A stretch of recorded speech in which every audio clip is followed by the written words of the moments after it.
Boa noite, irmãos. Estamos reunidos para mais uma quarta-feira de estudo bíblico.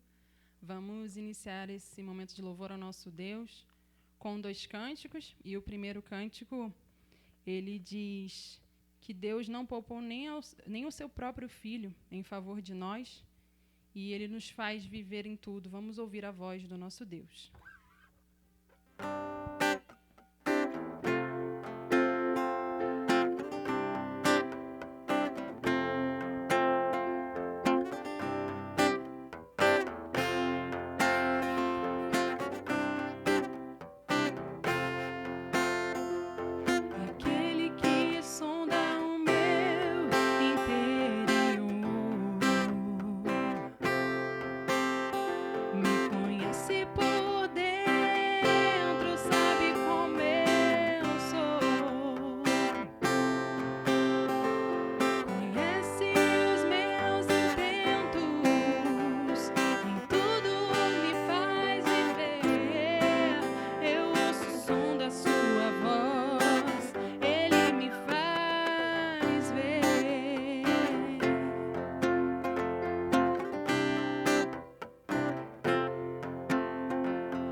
Todo ser que vive, louve ao nome do Senhor.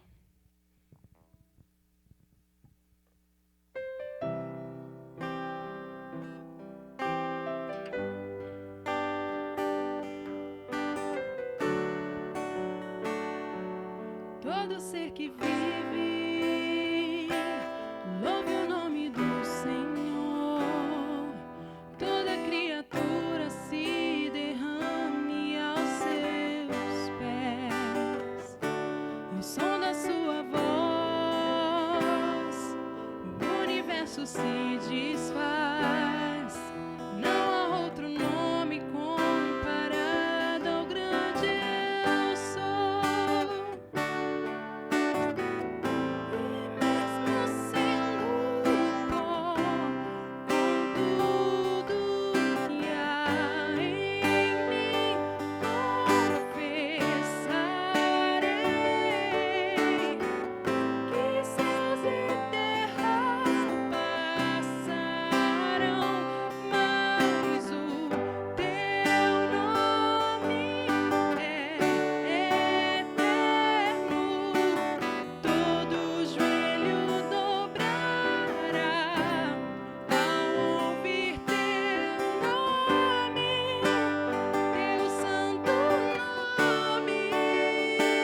seja o teu santo nome, Pai. Abençoa, Senhor, a vida de cada um, Senhor, que está aqui, Senhor, trabalhando para a tua obra, Senhor, e de cada um que está na sua casa, Senhor, que nós possamos, Senhor, estar concentrados, Senhor, e aprender mais da tua palavra, Senhor, que nós possamos aplicá-la, Senhor, em nossas vidas, Senhor. Abençoa o teu servo, pastor Robson, que irá fazer a exposição aqui, Senhor, da tua palavra, que o Senhor possa abençoá-lo e tudo que saia da boca dele venha de ti, Pai. Em nome de Jesus nós te pedimos. Amém.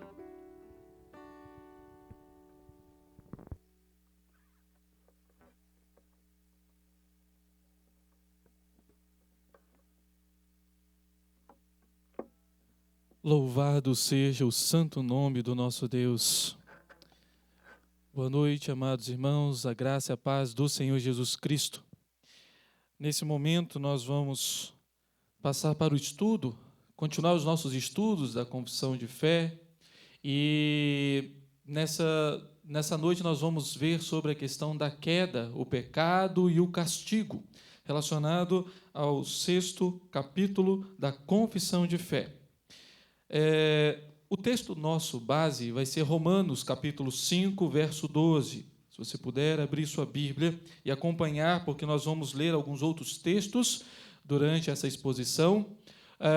Esse é o nosso texto base e possivelmente vamos voltar nele em um momento ou outro, porque é importante termos isso, o que ele diz na nossa mente. Diz assim: portanto, assim como por um só homem entrou o pecado no mundo, e pelo pecado a morte, assim também a morte passou a todos os homens, porque todos pecaram. Às vezes nós estudamos a doutrina de uma maneira separada e não nos damos conta de como elas estão interligadas. Na realidade, se formos pegar direto, nós vamos ver que todas elas têm interligação umas com as outras. Vocês que estão nos acompanhando já antes mesmo dos vídeos, até mesmo aqui presencialmente, e vimos sobre a questão das Escrituras Sagradas, vimos sobre o ser de Deus, vimos sobre os decretos de Deus, vimos sobre a providência de Deus, sobre a Trindade, e hoje vamos ver sobre a questão da queda. Tudo está interligado, queridos, e as que vão vir depois também estão interligadas. Obviamente, por uma questão didática, nós fazemos essas lições separadas, de forma separada, mas é claro que todas estão interligadas. Hoje, quando nós vamos falar sobre a queda, com certeza vamos relembrar algumas coisas relacionadas à criação, com certeza vamos ver algumas coisas relacionadas aos decretos de Deus, com certeza vamos ver algumas coisas sobre os atributos de Deus, e é possível que veremos coisas que ainda vamos ver, ou seja, não vamos dar ênfase sobre a questão do pacto ou Cristo como mediador, porque ainda vamos ver futuramente, em outras quartas-feiras, em outros estudos. Mas vamos ver que também tem ligação com o estudo de hoje.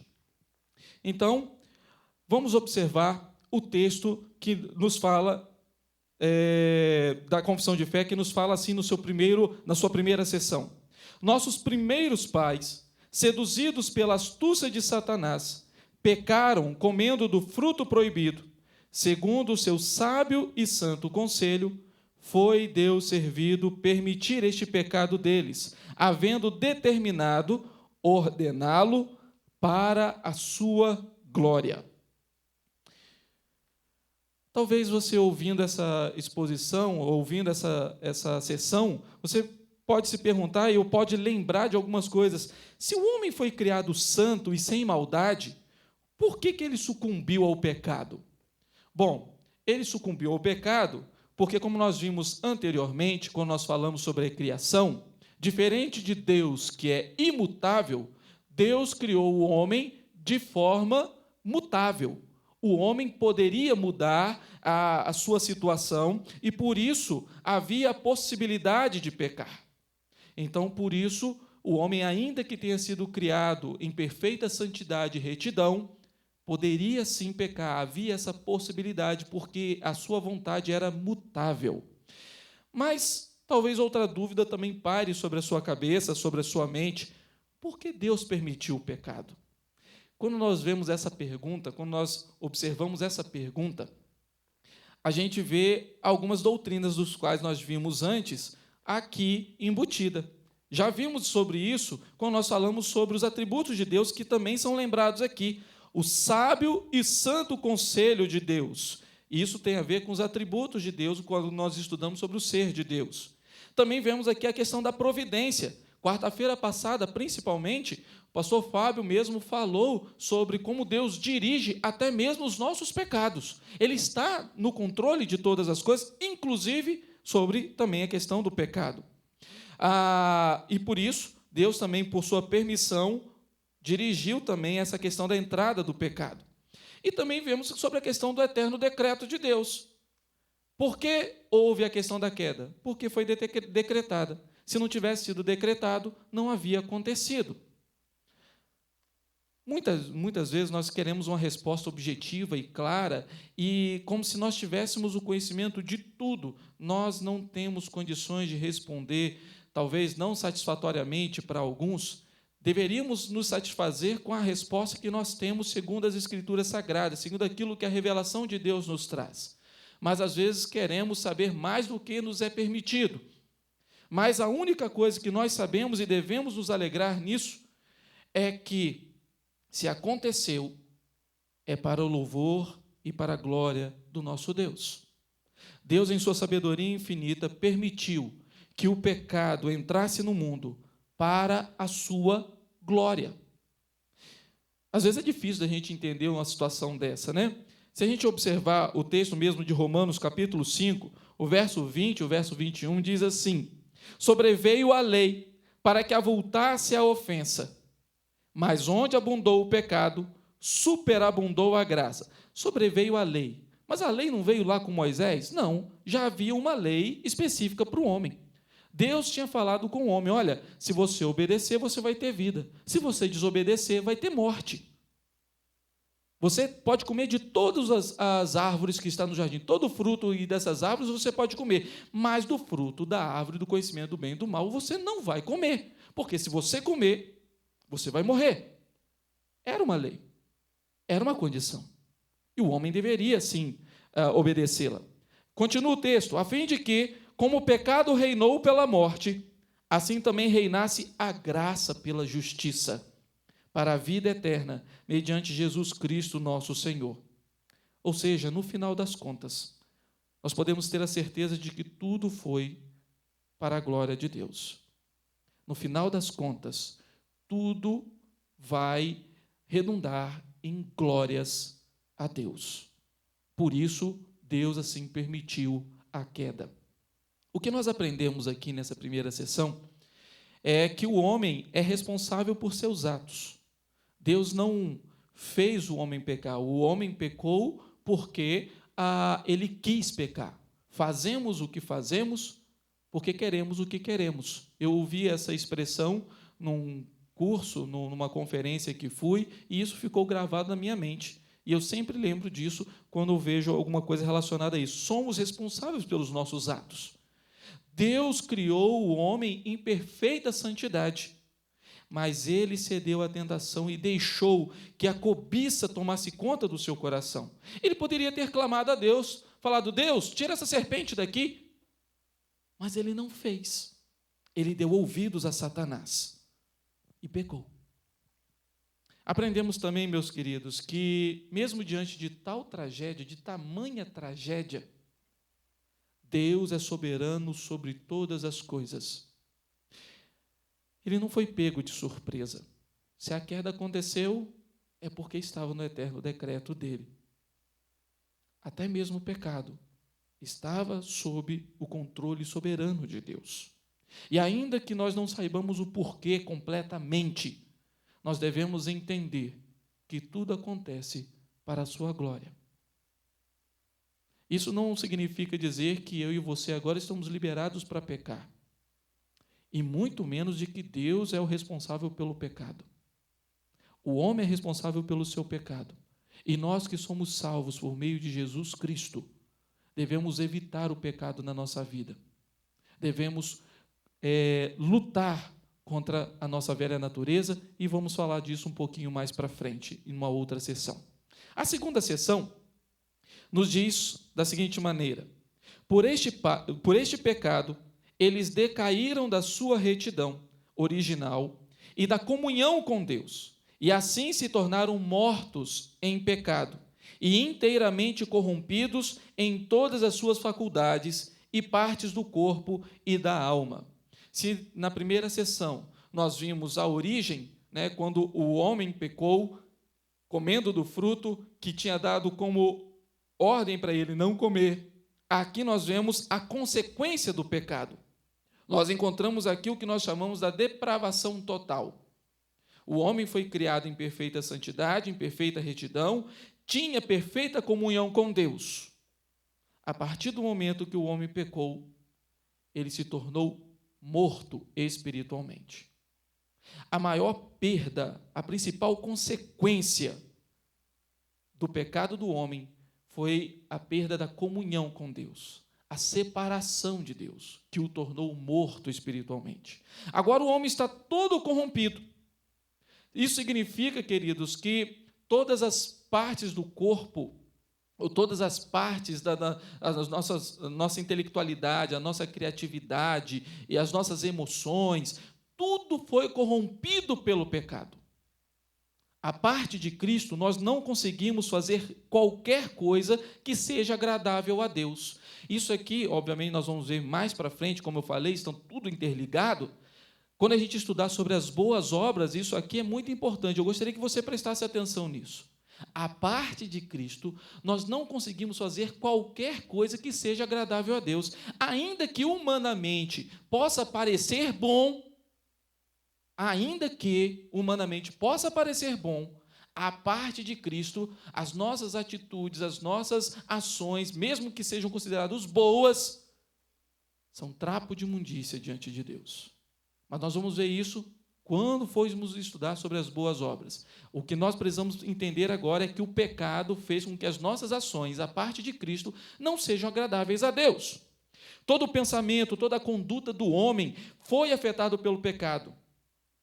Até mesmo quando nós queremos fazer uma coisa boa, até mesmo nós encontramos o pecado nas nossas atitudes ou nos nossos pensamentos. Vamos ver um exemplo, contextualizando a nossa situação. Digamos que você esteja cuidando do seu corpo, nesse tempo de pandemia, e tudo mais, que está falando sobre a questão do cuidado, mas vamos ver na questão assim, do cuidado do corpo em geral. Você cuida do seu corpo porque você sabe que uma boa alimentação, um bom sono, isso é bom para o seu corpo, e você sabe que até mesmo isso espiritualmente é bom, porque o nosso corpo é templo do Espírito Santo. Ainda que isso lá em 1 Coríntios capítulo 6 esteja falando sobre a questão da sensualidade, obviamente isso também é aplicável na questão da saúde também. O nosso corpo é templo do Espírito Santo, então devemos cuidar dele. Mas a partir do momento em que você começa a cuidar do seu corpo, algumas outras intenções do coração vai além disso. E isso começa a ser refletido nas nossas atitudes. Começamos a usar, às vezes, roupas mais justas, mais apertadas, começamos a usar mais decotes, mais transparências, porque queremos mostrar a nossa boa forma para as outras pessoas. Então, aquilo que era bom, aquilo que deveria ser correto, porque estamos louvando ao Senhor, cuidando do nosso corpo, começa a passar a ser também um exibicionismo e também usar de sensualidade. Ou seja, uma coisa boa passa a ser pecaminosa, porque tudo foi afetado pelo pecado. É isso que é a consequência do pecado na nossa vida. O que nós aprendemos? Aprendemos que por causa do pecado, nossas atitudes e nossos pensamentos foram afetados. E por causa disso, nós não devemos fazer coisas conforme a nossa própria vontade. Num dos nossos devocionais, recentemente, eu falei sobre isso relacionado ao nosso culto. Que nós não devemos adorar o Senhor conforme nós achamos que devemos adorar, mas devemos adorar conforme a prescrição das Escrituras. Porque o nosso coração, como diz lá em Jeremias capítulo 17, verso 9, é pecaminoso e desesperadamente corrupto, enganoso e desesperadamente corrupto. Quem o conhecerá? Se é dessa maneira que é o nosso coração, então não tem condições de nós fazermos as coisas conforme a nossa vontade, mas devemos fazer conforme a vontade de Deus. Observe, confirmando isso, o que diz Romanos capítulo 7, do verso 18 ao verso 20.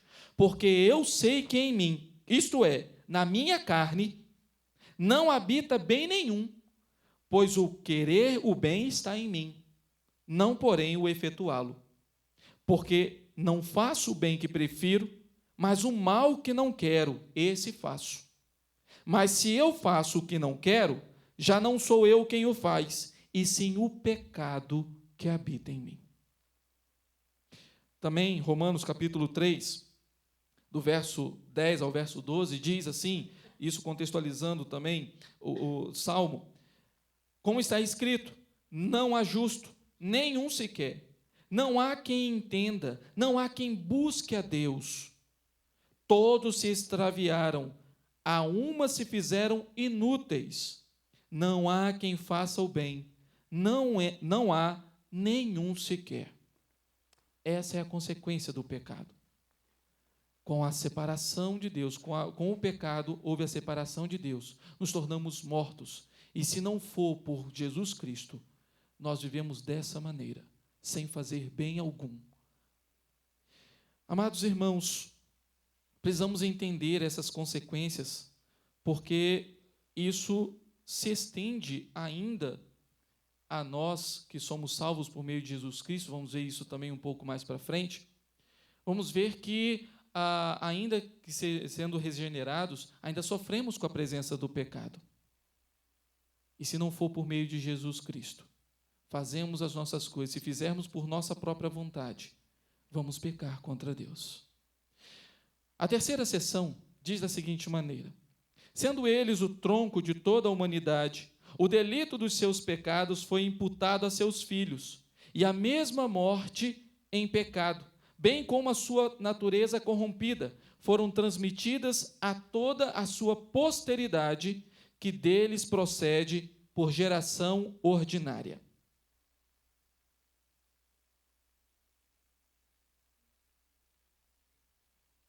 Aqui nós vemos, além da consequência, agora vemos a abrangência do pecado. O que chamamos de pecado original não é simplesmente o primeiro pecado. Às vezes falamos sobre o pecado original e entendemos como se fosse a atitude pecaminosa de Adão que gerou toda essa situação. Mas não tem a ver somente com isso, mas tem a ver com a culpa, com a poluição que este pecado foi herdado por todos nós. Nós herdamos este pecado, as consequências desse pecado. Ou seja, a abrangência agora é toda a descendência de Adão.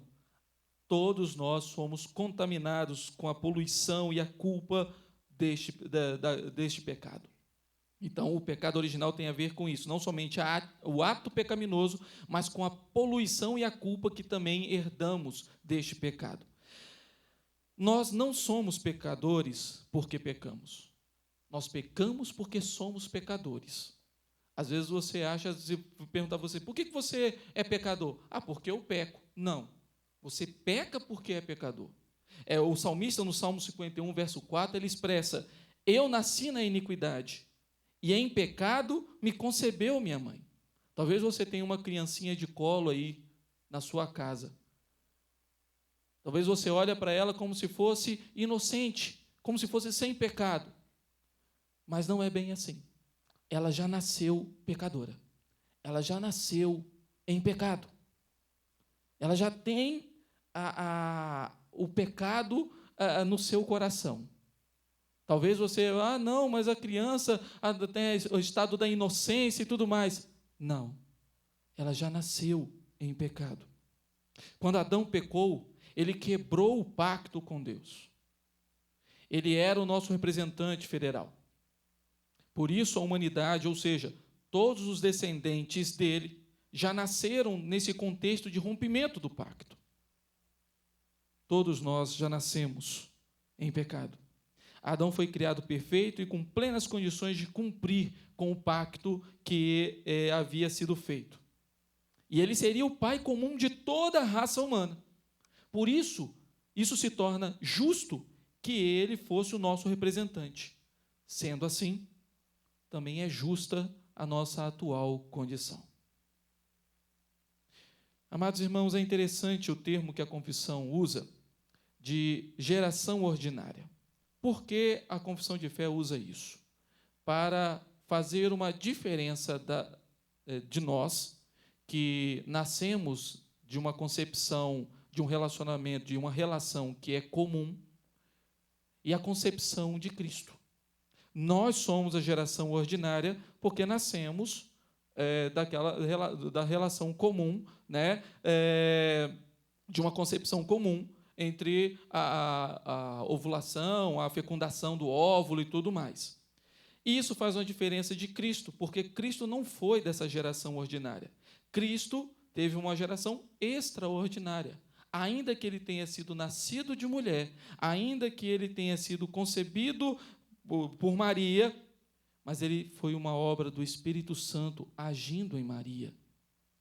Por isso, a confissão de fé usa essa expressão geração ordinária. Ou seja, eu e você somos dessa geração ordinária, propensa ao pecado. Cristo não.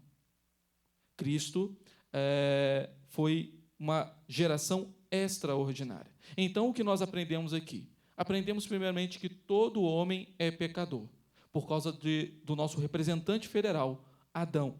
E isso nós podemos ver lá em Romanos, capítulo 3, verso 23, que diz: pois todos pecaram e carecem da glória de Deus. E podemos ver que há uma exceção, e essa exceção é Cristo, o nosso representante perfeito, ou representante perfeito dos seus escolhidos, como diz Romanos, capítulo 5, verso 19.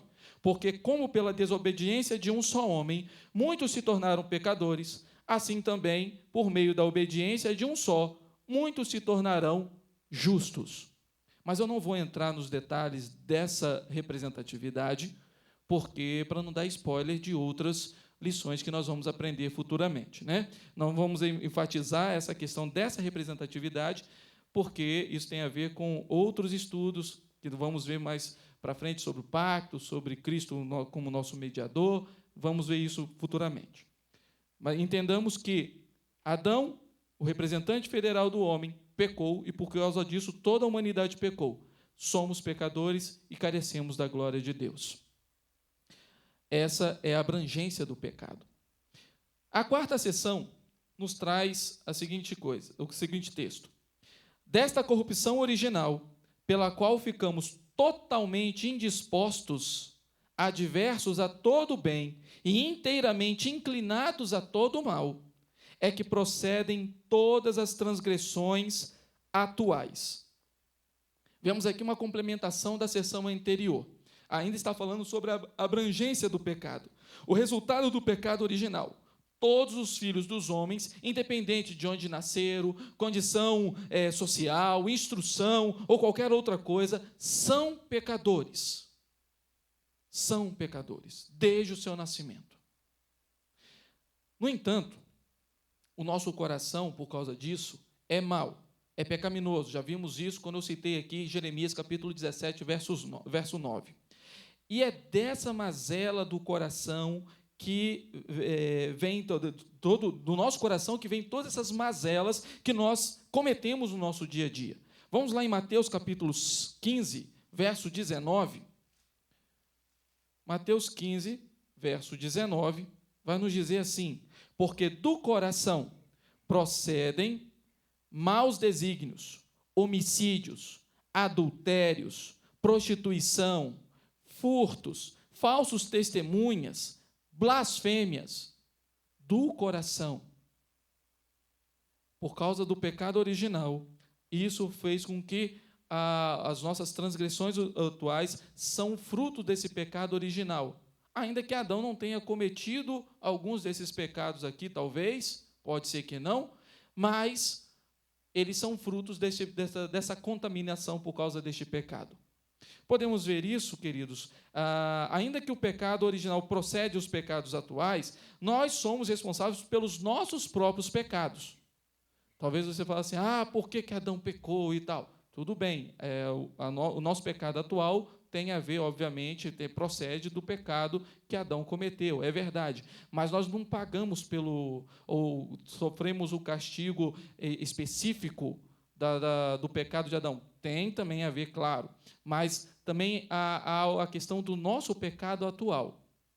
É o que nós podemos ver sobre a questão, o que diz Deuteronômio capítulo 24, verso 16.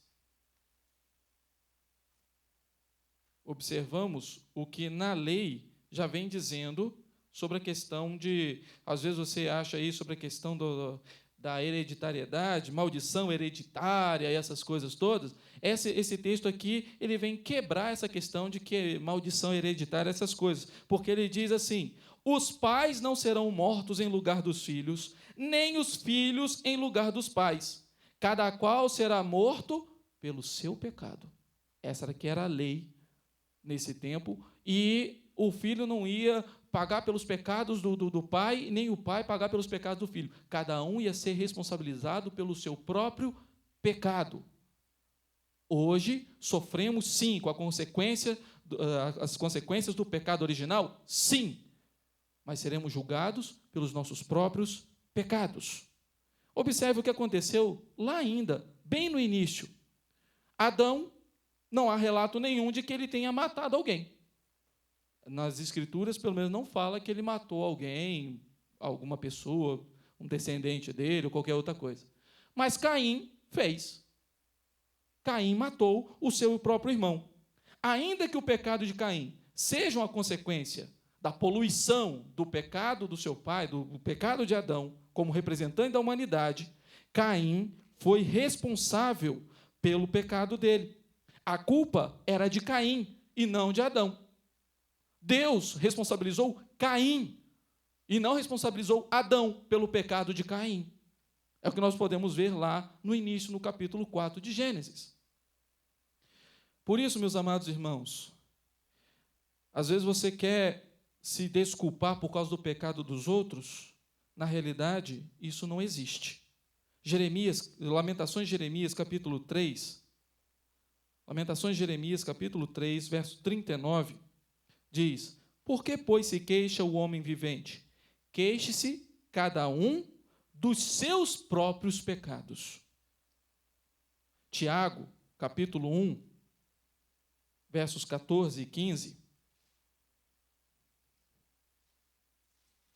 vai dizer: ao contrário, cada um é tentado pela sua própria cobiça, não pela cobiça dos outros. Você é tentado pela sua própria cobiça. Quando esta o atrai e seduz, então a cobiça, depois de haver concebido, dá à luz o pecado, e o pecado, uma vez consumado, gera a morte. Então, tira da sua cabeça sobre essa questão de, porque eu estou sofrendo isso, porque o meu pai fez isso, porque minha mãe fez isso, porque o meu avô fez isso. E nas Escrituras, já é aqui certo, você sofre por causa dos seus próprios pecados. Ainda que tenha a consequência do pecado original, você sofre por causa dos seus próprios pecados. Você é responsabilizado pelos seus próprios pecados. A quinta seção nos diz assim: esta corrupção da natureza persiste durante esta vida, naqueles que são regenerados. E, embora seja ela perdoada e mortificada por Cristo, todavia, tanto ela como os seus impulsos são real e propriamente pecado.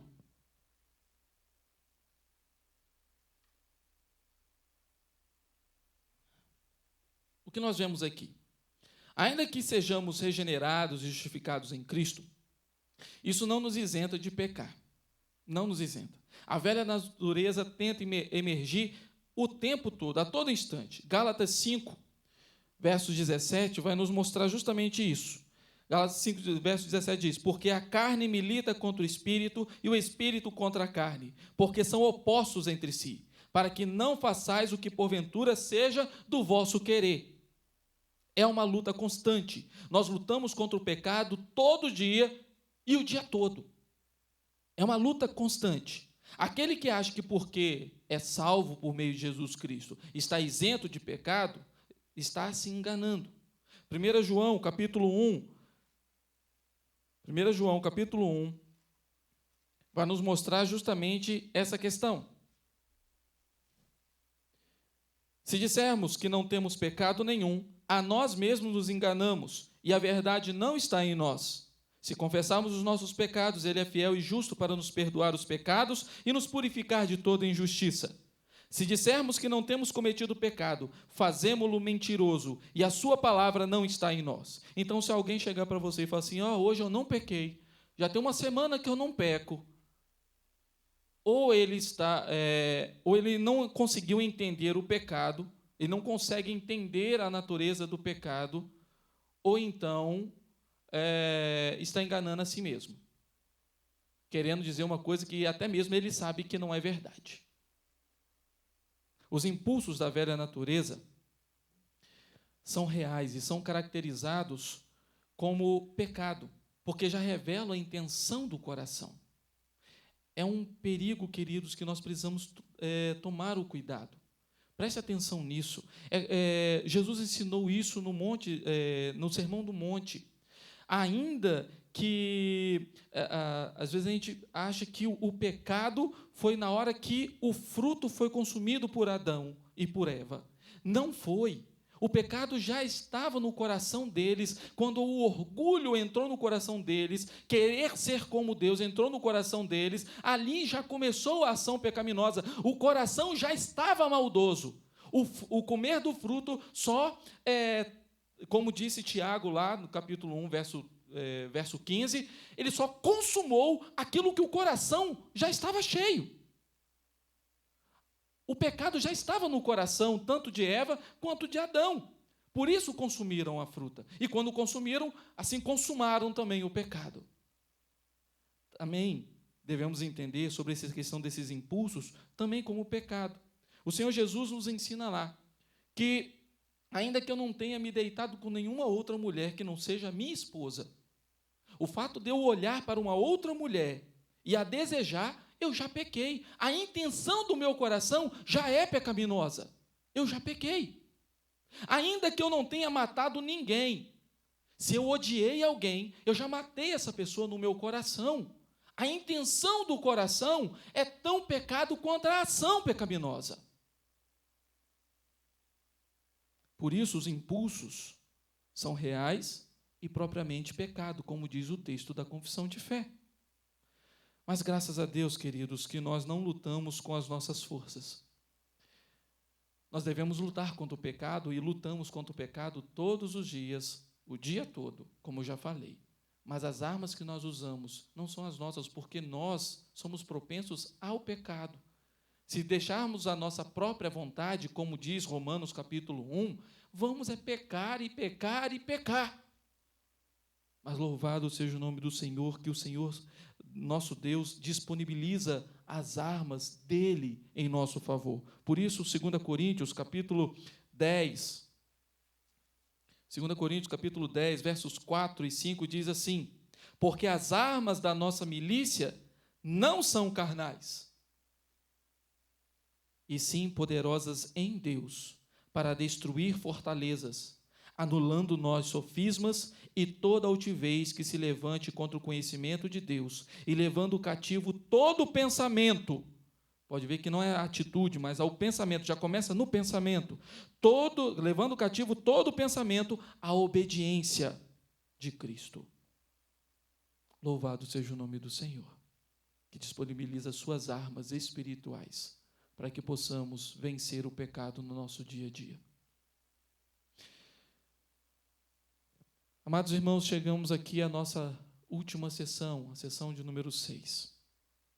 E diz essa sessão assim: todo pecado, tanto o original como o atual, sendo transgressão da justa lei de Deus, e a ela contrária, torna, pela sua própria natureza, culpado o pecador, e por essa culpa está ele sujeito à ira de Deus e à maldição da lei, e, portanto, exposto à morte, com todas as misérias espirituais, temporais e eternas.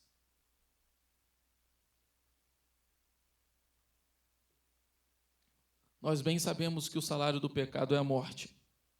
Paulo vai dizer isso lá em Romanos capítulo 6, verso 23, a parte A do versículo. Sabemos também que temos vida em Cristo. O dom de Deus é a vida eterna. E vamos ver isso em lições posteriores. Falo novamente, está tudo ligado. Se você perdeu alguma coisa das sessões anteriores, dos estudos anteriores, volta lá, o que tiver em vídeo, para assistir, para você compreender de maneira mais completa. Deus havia alertado o homem para que não desobedecesse. Está lá em Gênesis capítulo 2, do verso 15 ao verso 17. Porque se ele desobedecesse, a morte era certa. O homem não deu ouvidos, preferiu ouvir a serpente, pecou. E a partir daí passamos a ser seres mortos espiritualmente, à parte de Deus, separados de Deus. Essa sessão nos dá uma ampla visão do porquê de muita gente. Como assim? Com a entrada do pecado, a maior perda foi a separação de Deus. Sem Deus, é impossível ao homem ser feliz. Sem Deus, é impossível ao homem. Existem dois tipos que, observando alguns estudiosos relacionados à confissão de fé, eles falam sobre dois tipos de misérias, relacionadas às questões das misérias espirituais e temporais. A miséria exterior, que são as calamidades, as doenças, as pandemias, como estamos vivendo no dia de hoje, a falta de sustento, a perda da família, tudo isso são calamidades, são as misérias que nós sofremos nos dias de hoje por causa do pecado, da entrada do pecado no mundo. Existem também as misérias interiores, que têm a ver com o domínio de Satanás, a cegueira espiritual, a ansiedade, a dureza do coração e tantas outras coisas mais. São as interiores. Elas são temporais, como as doenças, as calamidades, como também espirituais, como a dureza de coração, a ansiedade, o domínio de Satanás. Quando o homem é regenerado por Cristo, ainda que Deus o livre das misérias interiores, e quando eu falo que Deus livre das misérias interiores, não significa dizer que porque eu sou regenerado em Cristo, salvo por Cristo Jesus, eu não sofra de vez em quando com ansiedade, eu não sofra de vez em quando com a dureza de coração, ainda sofro com isso. Vimos anteriormente que mesmo nós regenerados, justificados em Cristo, não estamos isentos de pecar. Mas nós não somos mais escravos dessas coisas. Não somos mais escravos de Satanás, não estamos mais sob o domínio de Satanás. E toda vez que vêm essas coisas aos nossos corações, a ansiedade, a dureza de coração, o Espírito Santo de Deus, que habita o nosso coração, nos incomoda e nos leva ao arrependimento. Por isso, essas misérias interiores, nós, regenerados por Cristo, não sofremos tanto porque não somos mais escravos dela, ainda que ainda soframos também com elas em alguns momentos. Mas as misérias exteriores, tanto os não regenerados quanto os regenerados sofrem costumeiramente. Todos nós sofremos o luto, todos nós sofremos com pandemias, todos nós estamos sujeitos a calamidades, seja terremotos, maremotos, ventanias, furacões ou qualquer outra coisa. Ainda que no Brasil não tenha muito dessas coisas, mas tantos outros irmãos em Cristo nossos que vivem em regiões que têm essas coisas, sofrem tanto quanto os não regenerados. Porque estamos à mercê dessas coisas, dessas misérias. Mas existe um castigo. O castigo que é comum a todos, que é a morte. E aí, aqui ele vai falar sobre isso. Portanto, o pecador, e por sua culpa, ele está sujeito à ira de Deus e à maldição da lei, e, portanto, exposto à morte. Exposto à morte. Vamos entender isso um pouquinho também, porque há dois contextos aqui. O contexto do regenerado e o do não regenerado. O contexto do regenerado, quanto à questão da morte, a morte faz parte da vida do regenerado também, mas a morte física. Nós sofremos agora também com a morte física. No entanto, nós somos consolados pela certeza da nossa salvação, pela certeza da nossa vida eterna com Cristo. Então, ainda que soframos as consequências do pecado, o castigo do pecado relacionado à morte, ou seja, sofremos também com a morte, sofremos com a morte física, mas somos consolados com a certeza da vida eterna com o Senhor. Para os não regenerados, para aqueles que não foram alcançados com essa graça, o castigo é tanto físico quanto eterno. É tanto físico quanto eterno. O homem não regenerado, ele sofre a consequência do pecado no seu corpo, que também morre, tem um limite de tempo, mas ele também sofrerá a eternidade toda. Toda a eternidade, separado de Deus, à parte de Deus, por causa por não ter atendido ao convite de Deus, ao convite da graça de Deus. Amados irmãos, o que nós aprendemos aqui, principalmente para nós, é justamente a graça do Senhor sobre a nossa vida. Como disse lá em Romanos capítulo 5, no verso 21, como nós lemos, 20, sobreveio a lei para que avultasse a ofensa, mas onde abundou o pecado, superabundou a graça. Que maravilha, podemos louvar a Deus por esta graça superabundante que enche o nosso coração de alegria. Ainda que soframos com a presença do pecado, ainda que saibamos que sofreremos enquanto estivermos aqui com tantas coisas, como temos vivido nos últimos dias, nós temos a certeza da graça também do Senhor que alcançou o nosso coração, transformou a nossa vida, e temos a certeza da vida eterna. Amados irmãos, isso é motivo de louvor. Isso é motivo de louvor. Então louve ao Senhor pela sua graça. Louve ao Senhor por essa superabundante graça que alcançou o seu coração e transformou a sua vida. Busque diante de Deus. Busque as armas que Deus dispõe a você para lutar contra o pecado que te assedia, que nos assedia dia após dia.